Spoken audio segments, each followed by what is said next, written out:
Hello everyone, this is 1 year on. I'm Alison. Following on from episode 21, today's episode is about getting back to work in the early days and how I went with that. I went back to work 4.5 months after the stroke in July. At the beginning, I just started for a few hours, and I remember the first day. It was a blur, and I took my own chair into the office. That was an interesting exercise, to put my chair into the car, take it to the office, get it out of the car in a car park with lots of cars, walk it through the car park and into the lift. Given that I knew I would only be in the office part-time for a long time, I needed to work out a way to ensure no one used my chair. So I sewed a seat cover to leave on the chair. I was quite anxious to go back and wondered how I would go using a computer again, being around people again and working again. It was a worry and something that could make or break my working life. I spent the days being surrounded by people I didn't know. The thing was, the workplace I had worked at was a client site when I got sick, and the parent company was where I would do my gradual return to work. My GP was very, very clear that it would be a gradual return. We wouldn't be rushing to get back to full-time hours, that the return would be slow and sustainable. That first day was only 2 hours long, and even so I walked out there with my head spinning. I don't even remember what I did, but I managed to get in there, meet some people, and start working with one of the people I had been working on with my role at client site. He made me feel safe. I remember when I first started, he had to explain things to me often and regularly. My memory just wasn't there, and I was being asked to do something completely different to what I'd been doing before, and I had to learn a whole new topic. My brain definitely wasn't itself. Another thing that was really unexpected was the changes to my photographic memory for people's faces, and that wasn't working. I'd met 2 new people during my early recovery, and then in the office they both approached me and I wasn't able to recognise them. Oh my goodness, that was so hard. I stumbled across the conversations and could tell that they knew me and had spoken to me before, but I simply had no recollection of who they were. This is still a worry and something I'm having to actively work on, having never worked on it in my life. Thankfully, over time, these people have become familiar. But in the early days, it was a blank. I found noise a particular issue in the office. It was open plan, mostly men, and their booming voices caused me a lot of trouble.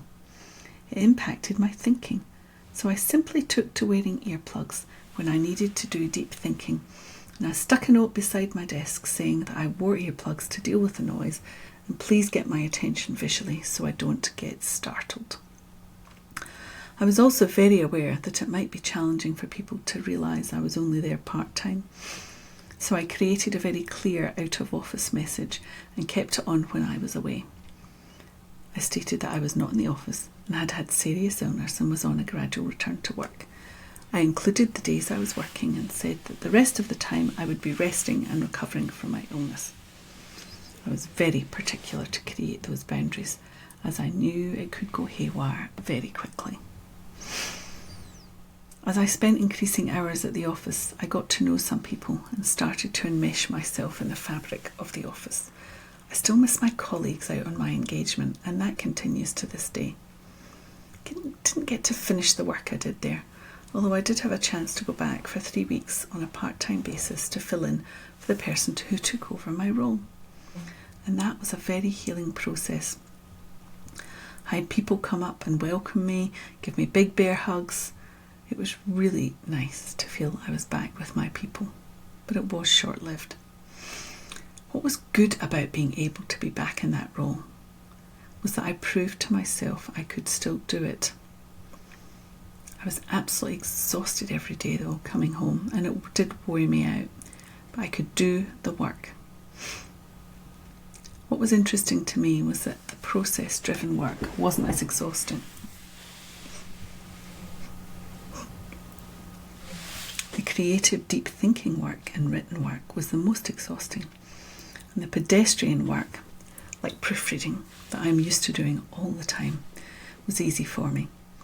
With each role I did back in my employer's head office, it was slightly different, and each role put different pressures on me and my brain. I've also had the opportunity to work on things I didn't do on my engagements and broaden the range of activities I could do. That was a really good opportunity too, and I relished it. I moved to a different part of the office to get a sit-stand desk, and it was more noisy in that environment. There were more people. People engaged more, which was better for me than the initial place I had been sitting. It is important to consider the social aspect of being in an office as well as the practical reason that you're there, to produce work. I had the option of working at home, but I really don't like working at home despite having a great home office set up where I'm currently recording this episode. Being around people is what gives me energy and joy and is as important to me as the work that I do. I had been elected the work health and safety person for the office while I was on sick leave, strangely enough, and I sat on the Corporate Social Responsibility Committee. I set up and ran monthly potluck lunches to improve the culture of the office. I also did lots of baking for my colleagues, something they enjoyed very much. Each month I meet with my GP and discuss how work has gone for the previous month. We speak about how I'm coping with the tasks set me and how I'm coping with the work itself. The kinds of things we discuss are the mental exhaustion and the physical exhaustion. When I reported sleeping for 2.5 hours after work for a week, she said words to the effect of, "Well, that's not okay, it's wearing you out too much." A short nap was okay, a sizable sleep wasn't. And I had to pace myself more, and whilst I was intent on getting back to work, this was not going to be a quick fix. It was, and it's definitely a long game. As I record this, I've managed to get back to work for 3 days a week, working 6 hours each of those days. I can produce quality work and my employer is getting excellent value out of the work that I do, but I'm still climbing the hours and we will see where it lands. Thank you for listening. If you have enjoyed this episode, please like, share and subscribe. I will be back next time to talk about my recent time away and begin a series of episodes about how I went with the international travel. Thank you.